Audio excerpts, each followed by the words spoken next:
Om Jnanatimirandasya Jnananjana Shalakaya Chaksurum Militam Yena Tashmae Shri Gurave Namaha. He nacido en la más oscura ignorancia y mi maestro espiritual me ha abierto los ojos con la antorcha del conocimiento. A él le ofrezco mi respetuosa reverencia. Namaste, buenas tardes a todos. Suswagatam, bienvenido aquí a la casa de Vinod y de Priya para un año más, por quinto año consecutivo, que estamos celebrando la festividad de Ganesha Chaturthi. Y bueno, creo que también es importante, aparte del aspecto ritualístico de la celebración, muy importante también el aspecto filosófico. Bien, los maestros siempre nos enseñan a mantener el equilibrio entre la devoción y el conocimiento. Si celebramos todo con muchísima devoción, pero no tratamos de estudiar o comprender cuál es el significado profundo de lo que estamos celebrando, pues al final esa devoción corre el riesgo de volverse fanatismo. Y si somos personas excesivamente intelectuales y no aportamos esa devoción, ese amor en la festividad que estamos celebrando, pues al mismo tiempo se vuelve como algo muy intelectual, muy árido, le queremos buscar una razón científica a todo y al mismo tiempo siempre vamos a estar insatisfechos. Entonces, técnicamente en sánscrito se llama Bhakti y Vedanta. Bhakti, devoción, Vedanta, conocimiento. Y ese es el mejor equilibrio que podemos tener todas las personas en la espiritualidad. Hoy voy a hablaros del origen de Ganesha, por qué aparece, cuáles son sus actividades, los que nos cuentan la historia. Voy a hablar un poco de su personalidad, dentro de lo que es las divinidades del hinduismo. Voy a hablar también cuál es su posición. Y bueno, me voy a basar pues, en mi libro, Ganesha, Señor de los Comienzos, y el destructor de los obstáculos. ¿Bien? Entonces, está toda la información que hemos recopilado en este libro, que aunque tiene 120 páginas, pero ha sido un trabajo de nutrirse, de beber de muchos textos. Ganesha es una divinidad que hoy en día es una divinidad global. Global entendemos, hay ciertas formas o divinidades del hinduismo que a las personas, especialmente en Occidente, les cuesta un trabajo identificar. Bien, pero Ganesha, por esa forma tan peculiar que tiene, las personas inmediatamente lo asocian con el hinduismo o con la India, aunque no sepan muy bien la simbología que lleva detrás de esa forma, ¿no? En estos días leía, concretamente ayer leía en el periódico, ¿no? Que decía la divinidad con forma de paquidermo, ¿no? Paquidermo un elefante, pero Ganesha no es un elefante. Ganesha tiene cabeza de elefante, pero tiene un cuerpo humano. Entonces, o hablar de la festividad, estamos celebrando la fiesta, a mí me pregunta muchas veces la gente por la calle, ¿cuándo celebráis la fiesta del elefante? Digo, no, es que nosotros no tenemos ninguna fiesta de un elefante, tenemos la fiesta de Ganesha, ¿bien? Solamente tiene la cabeza de elefante. Incluso luego voy a pasar una proyección, muchos de los rasgos que tiene es la simbiosis, digamos, la unión de un elefante, la cabeza de un elefante y un ser humano. Porque si vemos un elefante, el elefante no tiene los ojos, los tiene a los lados, la Ganesha los tiene de frente, con lo cual ya no es un elefante, no tiene cuatro patas, ¿no? Tiene dos piernas nada más. Entonces la gente muchas veces, por simplificar, dice, pero vamos, los que los medios de comunicación lo pongan sin documentarse bien, la divinidad con forma de paquidermo, ¿no? Es como otro de los tópicos del hinduismo es, los hindúes adoran las vacas, ¿no? Pues yo que he viajado de norte a sur, este a oeste, en la India, no he visto un templo dedicado a la vaca, no hay templos dedicados a la vaca. Bien, la vaca tiene un respeto, se le considera nuestra segunda madre, porque después de tomar la leche de nuestra madre, tomamos la leche de la vaca. La vaca nos da una serie de ingredientes que se consideran puros y se utilizan en las ceremonias, como pueden ser el ghee, que es la mantequilla clarificada, el fuego sagrado lo encendemos con la boñiga de la vaca, la orina de la vaca, el gomutra, se utiliza también en ceremonias, se considera antiséptico. Entonces, de ahí a decir que los hindúes vamos a los templos, no hay templos que tengan vacas. De hecho, solo hay un día al año que se llama Go Puja. Go significa vaca, el día que hacemos la puya, la adoración de la vaca, que es un día que justo es el día siguiente después de la festividad de Diwali. Entonces, todavía hay bastante desconocimiento y bueno, nuestra labor es hacer pedagogía para que la gente comprenda. El hinduismo, Sanatana Dharma, es la forma de espiritualidad más antigua de la humanidad y que sigue vigente. Y el número de seguidores es la tercera del mundo después del cristianismo y del islam. Estamos hablando de una religión que tiene 1.000 millones de seguidores, repartidos por todo el mundo. Entendemos que la gran mayoría están en la India, pero también hay hindúes en Bangladesh, hay hindúes en Pakistán, hay hindúes en Bali, hay, y bueno, toda la diáspora, digamos. Y luego siempre me gusta hacer la pedagogía. Hindú, persona que practica el hinduismo. Indio, persona originaria de la India. No existe la lengua hindú, bien, existe el hindi, que es el idioma nacional de la India, junto con el inglés y las lenguas regionales. No hay la raza hindú, nadie puede decir, la raza hindú no existe, bien.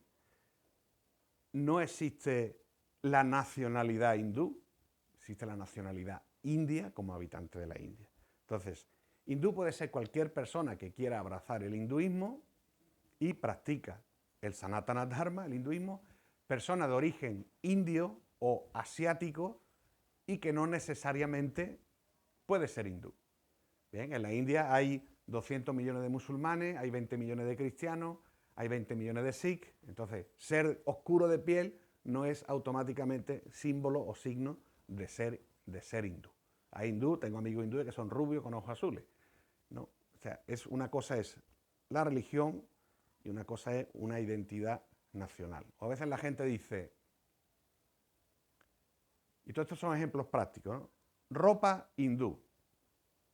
¿Cuál es la ropa hindú? ¿Cuál es la ropa que define la ropa hindú? Por ejemplo, la kurta es una ropa que trajeron los musulmanes de la India. Esto no puede ser una ropa hindú. Bien, en la India no existían los pantalones. La ropa hindú es lo que yo mostré el otro día, digamos, el que me puse el primer día de la ceremonia, el dhoti.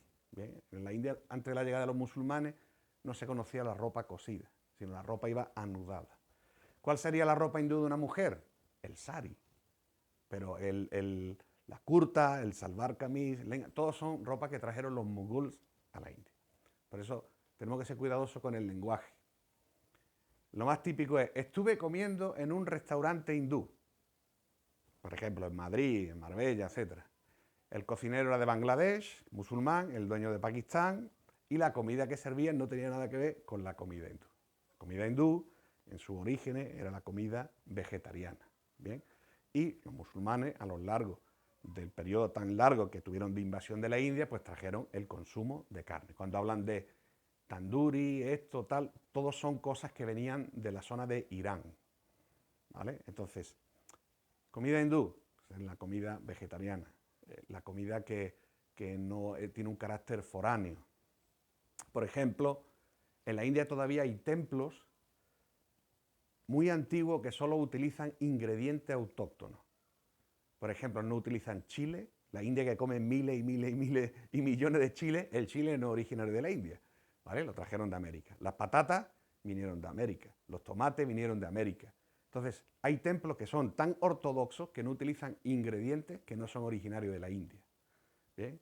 Entonces, ¿cómo le puedo llamar, por ejemplo, a una comida hindú? Si lleva ingredientes que no son originales. Entonces, la importancia de saber qué es hindú, qué es indio, qué es de la India, que es de origen asiático, ¿bien? O tenemos el ejemplo incluso a nivel étnico. El país con más musulmanes del mundo es Indonesia, ¿bien? Indonesia no son árabes, no hablan árabe. El país que tiene más musulmanes del mundo. Y tiene una isla, que es Bali, donde el 93% de la población son hindúes. Y son hindúes que nunca han ido a la India, ni saben hablar hindi, y tienen una mezcla del sánscrito con su lengua local, el indonesio. Bien, entonces, Nepal, lo mismo, Nepal practican el hinduismo. Nepal siempre se asocia con budismo.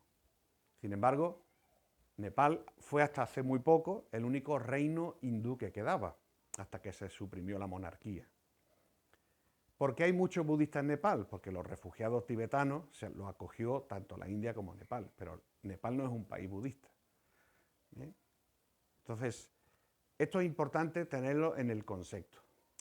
cuando se dice una divinidad hindú, bueno, si realmente lo consideramos como una divinidad, entendemos que Dios, en cualquiera de sus formas, está más allá de nacionalidades, ¿no? No podemos entender la figura de Jesús como si fuera español o alemán, inglés, sino por una cuestión de la historia, nace en un determinado lugar, pero un mensaje universal. Pues lo mismo, aunque las divinidades hayan aparecido en la India, no tienen un carácter, una connotación solamente india, aunque siempre lo vamos a identificar, esa identificación que tenemos con la India. Entonces, bueno, ¿cómo aparece esta divinidad?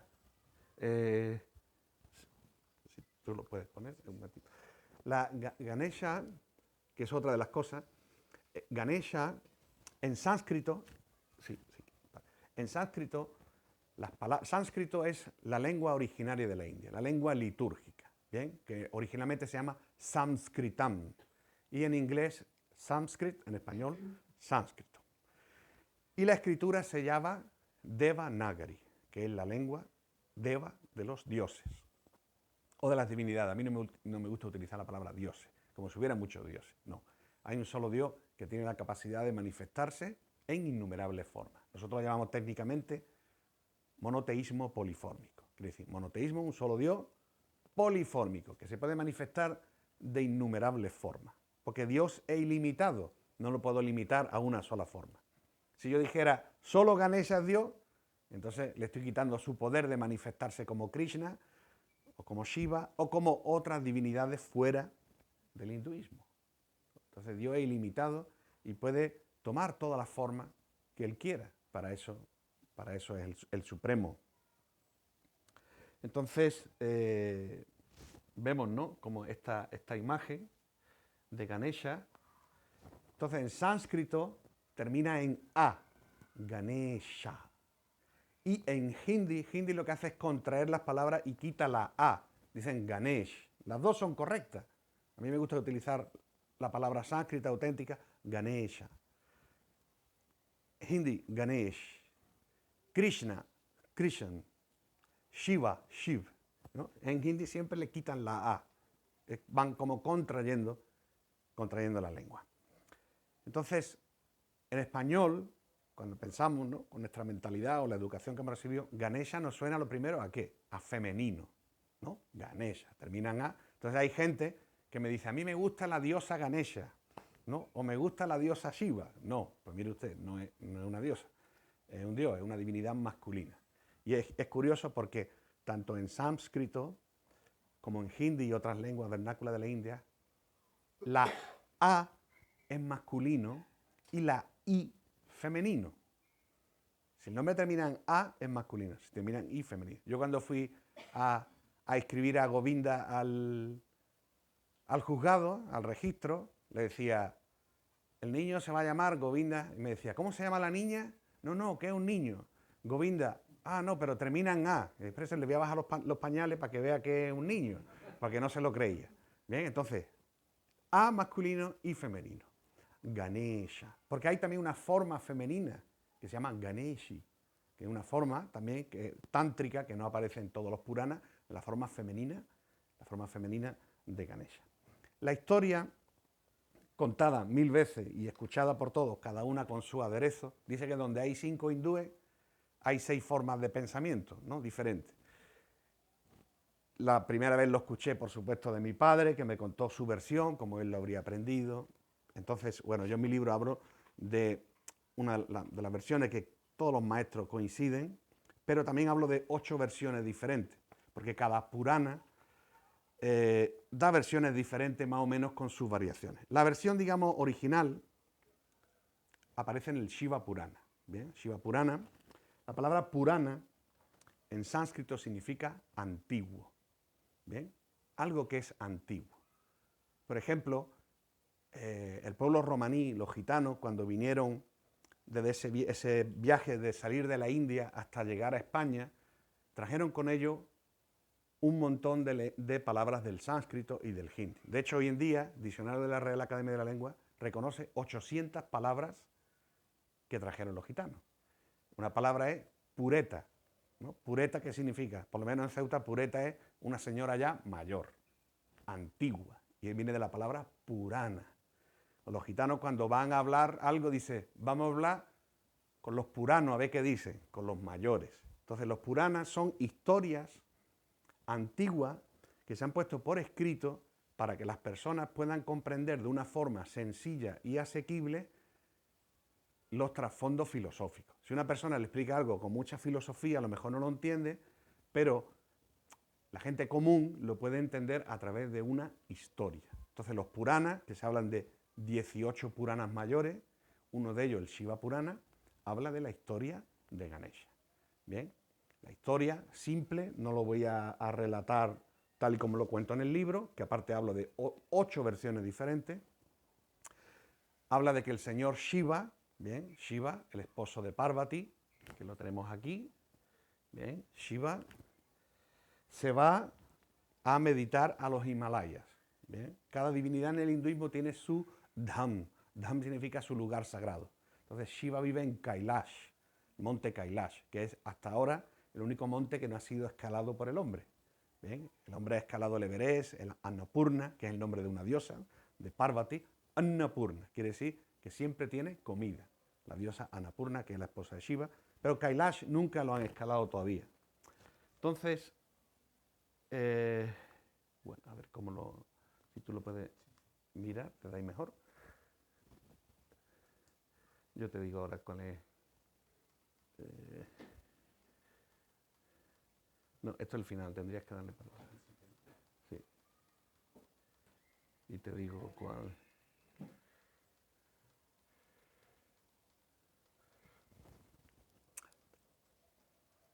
Shiva reside en Kailash, pero de vez en cuando se va a meditar. ¿Bien? Shiva es el señor de los yogis, de los ascetas, y entonces a través de su ejemplo, casi todas las imágenes representativas siempre está meditando. Entonces a veces le dan ganas de estar solo, y entonces deja a su esposa, a Parvati, sí, esta, sí, esa. Bien, aquí vemos a Shiva, Parvati y sus dos hijos, Ganesha y Kartikeya. Bien, entonces Shiva se va a meditar a los Himalayas y Parvati significa la hija de la montaña. Parvat significa montaña, Parvati, la hija de la montaña. Parvati está sola y dice, bueno, tengo ganas un poco de entretenerme. Y entonces dice, me voy a dar un baño. Entonces antes de bañarse fue al lago, hay un lago ahí en Kailash, que se llama Manas Sarovar. Sarovar significa lago, Manas, que viene de la mente. Entonces se bañó un poco, cogió agua, bien, se puso un poquito de barro, porque decían que el barro pues, tiene propiedades, bien, para la piel, y después se frotó y de esa mezcla del barro, de su sudor de su piel, crea una figura, bien. Y en esa figura, que es Ganesha, pero no tenía ese nombre, Ganesha, ni tenía siquiera la cabeza de elefante, ella le insufla la vida, le otorga la vida, bien, el prana, y le da una orden, ¿no? Le dice, mira, yo soy tu madre, tú eres mi hijo. Se dice que el primer nombre que le pone es Vinayak. Vinayak o Vinayak, Vinayak quiere decir el que quita los obstáculos, ¿no? Entonces le dijo, quédate aquí y no dejes pasar absolutamente a nadie. Estamos hablando en el tiempo de los devas. Dice que un día de los devas, de las divinidades, es un año en la tierra, ¿no? Entonces, pasa el tiempo y cuando viene el señor Shiva de su meditación, y como era un niño, que cuando ella lo modeló era un niño gordito, pues él se creía más bien que era un hombre, ¿no? Y él iba directo a entrar en el palacio donde están los aposentos, donde estaba Parvati, que se estaba bañando. Y él le dijo, no, no, aquí no puede pasar nadie. ¿Cómo que no va a pasar nadie? Tú no sabes quién soy yo. Yo soy Mahadeva, soy el más grande de todos los dioses, de todas las divinidades, soy Shiva. Dice, sí, sí, usted será el que usted quiera, pero aquí no puede pasar porque esa orden me la ha dado mi madre. Y entonces, bueno, tienen una disputa y en esa lucha, pues Shiva también tiene su forma Bhairava. Bhairava quiere decir que se pone muy enfadado. Y entonces con el trishul, que es esta arma, el tridente, le cortó la cabeza. Entonces cuando escuchó esa pelea, esos gritos, Parvati salió y cuando vio el cuerpo, la cabeza por un lado, la sangre, pues le dijo, ay, pero, señor, ¿qué es lo que ha hecho? Que ese es nuestro hijo. ¿Cómo que nuestro hijo? Si yo he estado fuera X meses, ¿cómo va a tener un hijo? No, no, que este era nuestro hijo. Entonces, viendo que ella estaba llorando y que había cometido ese error, porque a veces también la divinidad tiene su lado humano, por eso dice que no ha hecho a su imagen y semejanza, también cometen o hacen como que cometen errores. Él dijo, no te preocupes, que yo le voy a devolver la vida. Y entonces el señor Shiva siempre va con un grupo numeroso de entidades, bien, que se llaman los ganas, que dice que son bhutas, fantasmas, pisachas, duendes, diferentes personalidades que adoran al señor Shiva, ¿no? Que son sus huestes. Y entonces le dijo, ir al norte y la primera entidad viviente que veáis, le cortáis la cabeza y me lo traéis. Entonces fueron hacia el norte, por eso en los puntos cardinales, las diferentes divinidades, Ganesha es la divinidad que rige el norte, porque fueron a buscarlo hacia el norte. Bien, los Dwarkapala, los diferentes tipos de direcciones, cada uno tiene una divinidad diferente. Y los ganas, lo primero que se encontraron fue con un bebé elefante que estaba ahí con su manada. Entonces, bueno, pues ellos lo que hicieron, le cortaron la cabeza, siguieron la orden del señor Shiva, le cortaron la cabeza y se la llevaron a Shiva. Y pues Shiva cuando vio, la madre al principio se quedó preocupada, ¿no? Ay, la cabeza de un elefante, ¿por qué no de un ser humano? Que eso también tiene una historia, ¿no? Entonces él le puso la cabeza y en el oído le recitó un mantra, que es el mantra Mahamrityunjaya mantra. Mrityu significa en sánscrito muerte. Sánscrito es una lengua tan perfecta que tiene 55 letras y es la lengua madre de todas las lenguas indoeuropeas. Entonces, fijaros, como incluso en español, muerte en sánscrito es mrityu, también empieza con la M.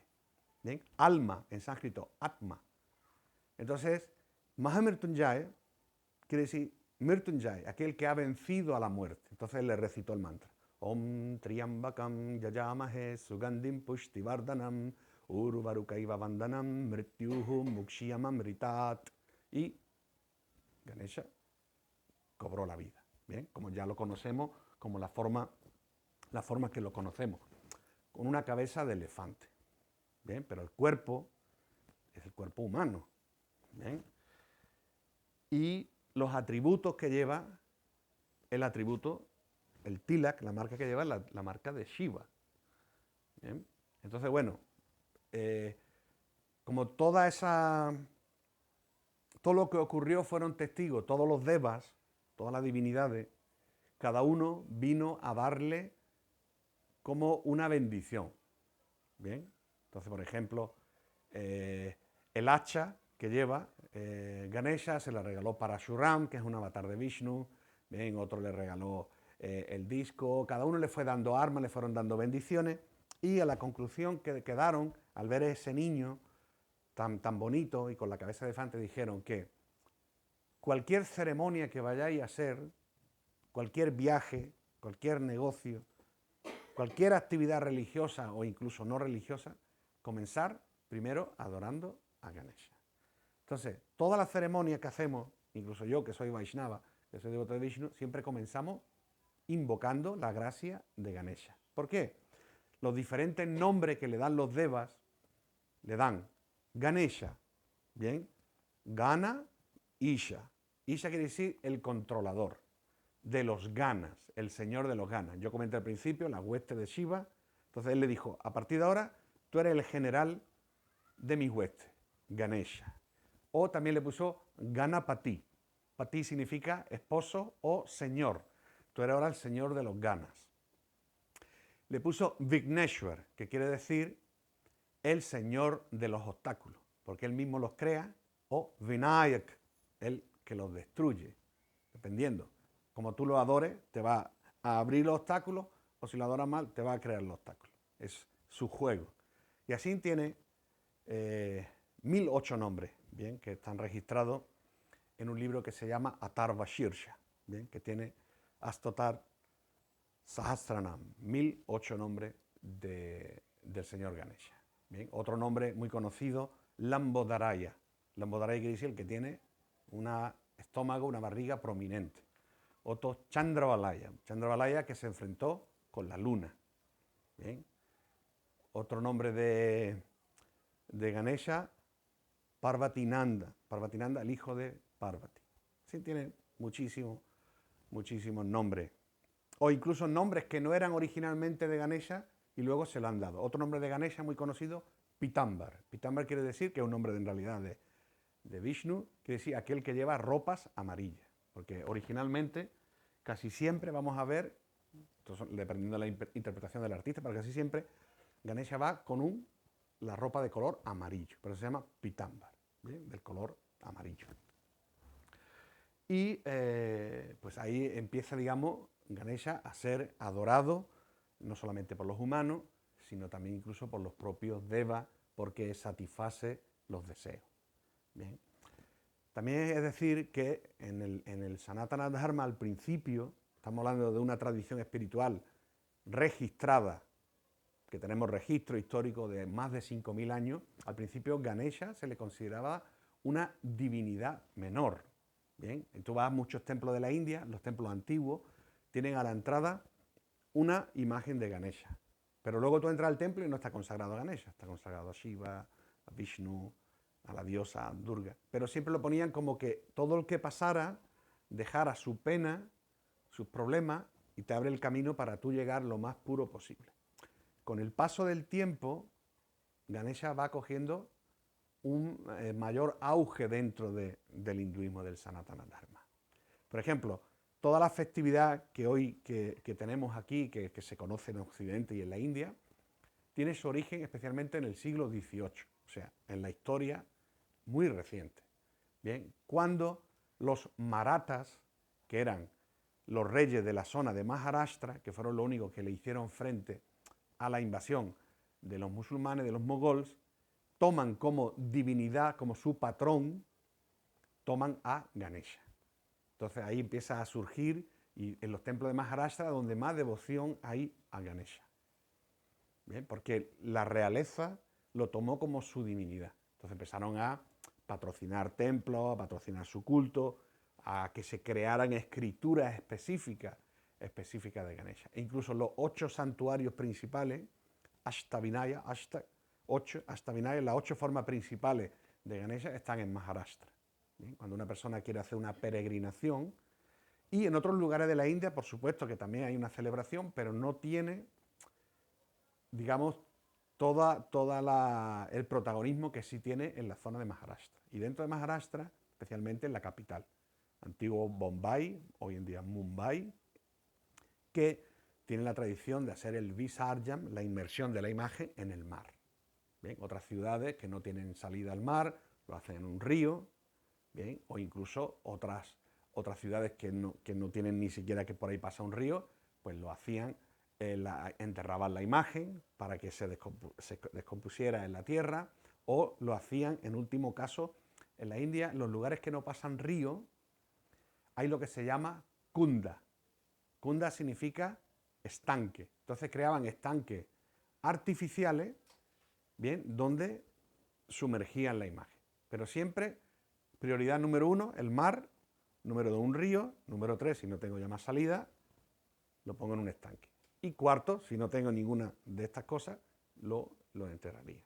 Pero si no, se aseguraban de ir hasta el lugar que al menos hubiera un estanque. Y estas procesiones hoy en día, multitudinarias, que participan millones y millones de personas, especialmente en la zona de Mumbai, también surge a principios del siglo XX. ¿Por qué? Porque en el siglo XX, durante el dominio británico, no se permitía que hubiera muchas reuniones de personas. Si se reunían más de 100 personas, ya los ingleses pensaban que iba a haber como una manifestación, una revuelta. Entonces no tenían permitido. Entonces hubo un político indio de Maharashtra, que se llamaba Tilak, bien, que tenía un periódico, era el director de un periódico, creó, dice, para poder juntarnos muchos hindúes y que no nos digan los ingleses que estamos haciendo una manifestación, vamos a hacerlo con el propósito de una festividad religiosa. ¿Bien? Entonces ahí comienza la historia. Antes de esto no hay registros que se hayan hecho públicamente este tipo de hacer el Visarja en el mar. Podemos decir que puede tener 100 años, menos de 150 años seguro. Y como yo comentaba, Ganesha va subiendo en el, por llamarlo de alguna forma, el panteón. No me gusta utilizar esta palabra, porque panteón se refiere como que si hubiera muchos dioses. Yo hablaba antes de un único dios, múltiples formas. Y también Ganesha es, entre comillas, exportado a otros países del sudeste asiático. Bien, la India en la antigüedad era un gran imperio, el imperio Maurya, que no solamente era lo que hoy conocemos como la India, sino que abarcaba Pakistán, Bangladesh, Nepal, Sri Lanka, Tailandia, Camboya, Birmania, o sea, era una extensión. Entonces, llevan también, no solamente llevan el comercio, sino llevan también la cultura y la espiritualidad. Nosotros vamos a Tailandia y vamos a encontrar muchos templos consagrados a Ganesha, aunque Tailandia es un país budista, eminentemente budista. Si vamos a Angkor Wat, en Vietnam, bueno, en Kampuchea, en la frontera con Vietnam, en Camboya, que es el templo más grande del mundo, pero que está ya sin uso, o sea, ya no hay un culto. Muchas de las imágenes que tiene están consagradas a Ganesha. Puedes ir, todavía hacer la foto de lo que se esculpió en la piedra. China también, los monjes budistas que fueron a diferentes, predicando el mensaje de Buda, también llevaron consigo a Ganesha. Entonces, en China, Ganesha es el dios de la suerte. Bien, yo con los que tengo amistad, que son los chinos de la Plaza Karate, que hacer amistad con un chino a veces es difícil, ellos me dicen, tiene estampa del dios del dinero. Tiene estampa del dios del dinero. ¿Me entiendes? Y entonces le enseña la de Ganesha y lo tiene al lado de la caja. Si lo queréis ver, pasad y lo tiene al lado de la caja. Entonces, en China hay un culto a Ganesha como divinidad de la suerte. En Japón, es curioso, si lo puedes ir pasando, yo te digo ahora en cuál lo para.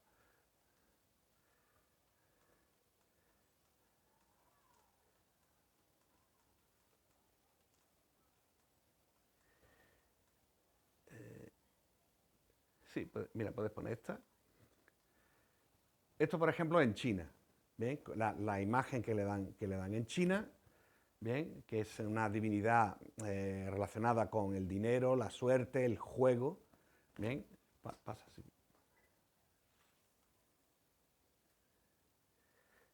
Esto es en Tailandia.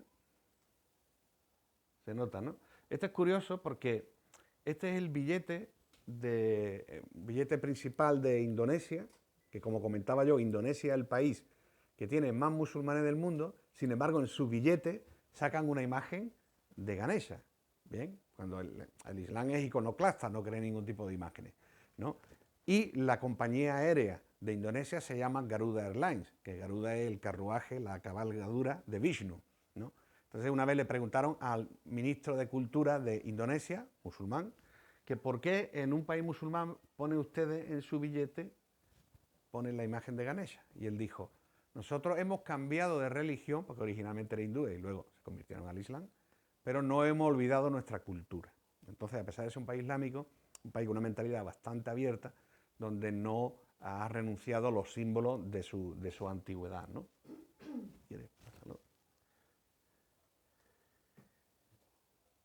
Sí, este por ejemplo. Bien, esta imagen también es en Tailandia. Este le llaman el templo de Ganesha, el que cura. Entonces la gente va ahí especialmente con temas de enfermedades, que tienen enfermedades, y van a ese templo, que os fijáis aquí abajo, la escala, lo grande que es, bien, y lo pequeña que es la gente, y bueno, tienen la adoración ahí en Tailandia, siendo un país también inminentemente budista. Pasa si quieres. Mira, esta imagen es, digamos, la imagen más famosa o el templo más famoso del culto a Ganesha. Cada divinidad va a tener un lugar sagrado y un templo que destaque por encima de todo. Entonces, si tenemos un templo que destaca por encima de todo, de Ganesha, el templo de Siddhi Vinayak, ¿bien? Que es el templo que está en Mumbai, templo súper famoso y que, a diferencia de las demás imágenes, os fijáis que Ganesha tiene la trompa hacia la derecha. ¿Bien? Todas las imágenes de Ganesha tienen la trompa hacia la izquierda, ¿bien? Y muy pocas divinidades de Ganesha tienen la trompa hacia el lado derecho. Por eso se llama Siddhi. Siddhi significa perfecto, derecho o que tiene un poder místico. Siddhi Vinaya. ¿Bien? Y aquí está con sus dos mujeres, que también hay una tradición doble en la India. En la India, en el sur de la India, a Ganesha se le considera que es brahmachari, que es célibe, que es soltero, y en el norte de la India dice que tiene dos esposas y dos hijos, que ahora lo vamos a ver también.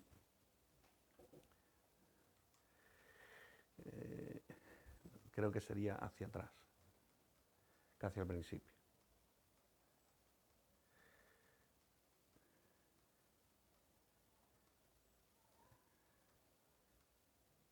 Esta, ahí donde lo tiene, ahí. Bien, esta imagen es muy interesante, es una imagen rara, no es una imagen muy común, donde está Ganesha con sus dos esposas, Siddhi y Riddhi. Siddhi la perfección, Riddhi es el éxito. Bien, por eso es una divinidad que se adora mucho en el tema del negocio, bien, del empresar una empresa, de hacer un negocio, te da esa capacidad. Y luego los hijos, Shubh y Labh. Shubh significa lo propicio, lo auspicioso. Bien, y Labh, que consigue el éxito. Son los dos hijos de Ganesha. Y como veis, los cuatro, las dos esposas y los dos hijos, están haciendo la ofrenda al padre, a Ganesha. Sin embargo, en el sur de la India es totalmente diferente. Es célibe, no tiene hijos. Vale. Pasa, si quieres, pásalo del principio y así voy comentando. Vale, ponme esa. Bien, este es el símbolo. Hablamos de que la India tiene especialmente dos tradiciones muy importantes. El norte de la India, que se nutre del sánscrito, sur de la India se nutre del tamil, que es una de las lenguas también más antiguas de la humanidad. Entonces, esto se llama Pillai. Pillai en tamil significa Ganesha. Entonces, los tamil, cuando van a abrir un libro de cuentas, ¿vale? O van a mandar una carta, una invitación de boda, ellos en vez de poner la swastika, ¿bien? Que es el símbolo, digamos, sánscrito, ponen Pillai. Pillai, que es en tamil el nombre de Ganesha. Ellos lo consideran un símbolo de suerte, incluso muchos se lo tatuan también en el brazo. ¿Quieres pasar a la siguiente? Bueno, aquí lo que hablamos antes, esta imagen se llama Shiva Parivar. Parivar significa familia. Bien, la familia de Shiva, el señor Shiva, que se encarga de la destrucción, el destructor, es la divinidad, el señor de los yogis, de los ascetas. Parvati, su esposa, su consorte, que también se manifiesta en diferentes formas, como Durga, Kali, y los dos hijos. Ganesha, que recordamos que es el hijo que ella crea con sus manos, y Kartikeya, que sí es su hijo biológico. Bien, Kartikeya, o que en el sur de la India lo llaman Murugan o Skanda, bien, que está considerado de los dioses el general de los dioses. Y su cabalgadura, aquí, porque todas las divinidades tienen un vahana. Vahana quiere decir un vehículo. Entonces, de Shiva es Nandi, el toro. De Ganesha, ya lo sabéis, Mushika, el ratón, ¿bien? Y de Kartikeya, Mayur, que es el pavo real. ¿Bien? Entonces hay una historia que se narra en los Puranas, donde querían hacer una prueba a ver cuál de los hijos tenían más devoción por ellos. Entonces Shiva y Parvati le dijeron: hijos míos, ya tenéis ya una edad, más o menos, ¿no? Estáis en la adolescencia, ¿por qué no hacéis un Tirtha Yatra? Tirtha Yatra significa una peregrinación. Tirtha, lugar sagrado, Yatra, viaje. Tirtha Yatra. Y entonces él dijo: claro, papá, no preocuparos, yo lo voy a hacer y yo voy a ganar. ¿Vale? Él era muy... Siempre entre Ganesha y Kartikeya hay una rivalidad de hermanos. Entonces él se monta en su pavo real y comienza a visitar los lugares sagrados. Bien, entonces el tiempo es diferente en el mundo espiritual, en el mundo terrenal. Y Ganesha lo que hizo, cuando vio que su hermano regresaba ya cansado de haber estado no sé cuánto tiempo fuera recorriendo todos los lugares sagrados, él lo único que hizo fue dio 3 vueltas alrededor de los padres, ¿no? Porque él dijo que mi mundo, mis tirtas, mis lugares sagrados, es donde están mis padres. Entonces ahí prueba que la devoción de Ganesha por sus padres es mayor que la de Kartikeya, que pensaba que tenía que ir a todos los lugares sagrados. ¿Vale? Pasa si quiere la siguiente. Bueno, aquí está otra imagen de Ganesha y Kartikeya, bien, de niño. Si os fijáis, Kartikeya tiene solo 2 brazos y Ganesha tiene 4. ¿Bien? Y ahí está la cabalgadura, si veis aquí en pequeñito, Música, el ratón, que ahora explicaré por qué es el ratón, y Mayur o Mor, que es el pavo real. Bien, pasa a la siguiente. Esta ya la hemos visto, en la siguiente. Bien, esta es una pintura de carácter histórico. Bien, no es una pintura del siglo XX, es una pintura del siglo XVIII, en estilo mogul, que era un estilo de pintura de miniatura. Bien, es una pintura y las caras, si veis, no son tridimensionales, sino que solamente pintan un lado de la cara. ¿Vale? Y entonces aquí está con las 2 esposas, Siddhi y Riddhi. Pasa a la siguiente, por favor. Bien, esto es una pintura contemporánea, es una pintura muy reciente, puede tener 10 años, de un artista de la India, que utiliza una paleta de colores que no simbolizan realmente a Ganesha, porque Ganesha no es de color azul, sino es una interpretación del artista. Quiere decir que podemos encontrar a Ganesha en la iconografía tanto de hace siglos, cientos de años, como muy reciente. Pásalo, por favor.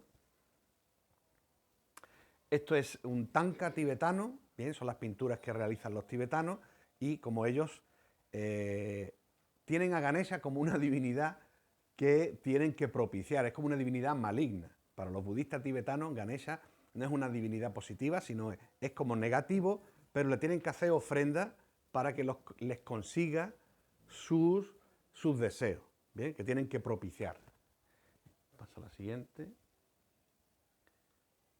Hay que esperar a que se ponga. Vale. Esto es en Tailandia también. Como podemos ver en la calle, nos podemos encontrar con santuarios callejeros. Pasa a la siguiente. Esto lo mostramos ya antes, que es China. Esto en Angkor Wat, en Camboya. Lo del billete ya también lo comentamos. El templo de Ganesha que cura a las personas enfermas. Siddhivinaya, que es el templo más visitado de la India. Templo más visitado de Ganesha en la India. Bien, esto en el sur de la India. ¿Vale? Entonces aquí vemos cómo han tratado de poner en la escala del ratón, que en realidad es mucho más pequeño, a la divinidad, a Ganesha. Aquí a Ganesha aparece con 10 brazos. Es otra representación, otra forma. Pasa a la siguiente. Bien, esta es otra imagen. Esto es un templo en Pune, cerca de Bombay, la segunda ciudad más importante de Maharashtra, que digamos que sería la imagen que tiene en un templo y que recibe un culto diario. Pasa a la siguiente. Vale, esto como yo comentaba, hay templos que no están consagrados a Ganesha, pero que tienen esculpido en la pared una imagen de Ganesha como una imagen protectora. ¿Bien? Por ejemplo, los templos Vaishnava ponen Jai and Vijay, que son los 2 porteros de Vaikunta. Bien, y en otros templos, los templos de Shiva, casi siempre vamos a encontrar una imagen de Ganesha. Pasa al siguiente. Bien, esto por ejemplo es un templo pequeño en la zona del Rajasthan, bien, noroeste de la India. Podéis ver aquí la suástica, bien, que es una de las cosas que siempre me preguntan, ¿qué hace el símbolo nazi ahí, no? Tienes que siempre tener un espacio para contarlo. Bien, swastik, la palabra swastik o suástica, ¿bien? Porque en español la gente dice esvástica, ¿no? Esvástica, pero la S y la V se pronuncia como su en sánscrito. swastika o swastik. Significa, bien, este símbolo que es un símbolo solar, que está dedicado al dios del sol, Surya. Bien, entonces lo que está figurando, los diferentes puntos cardinales, y se le considera un símbolo shubh, que es propicio. Entonces, en todas las ceremonias tiene que estar presente esta interpretación. La gente en las casas, en la aldea rural y demás, lo pinta en la puerta de la casa, como una que el mal no entre, que pase de largo. Bien, y también se le asocia a Ganesha. Bien, hay gente que dice,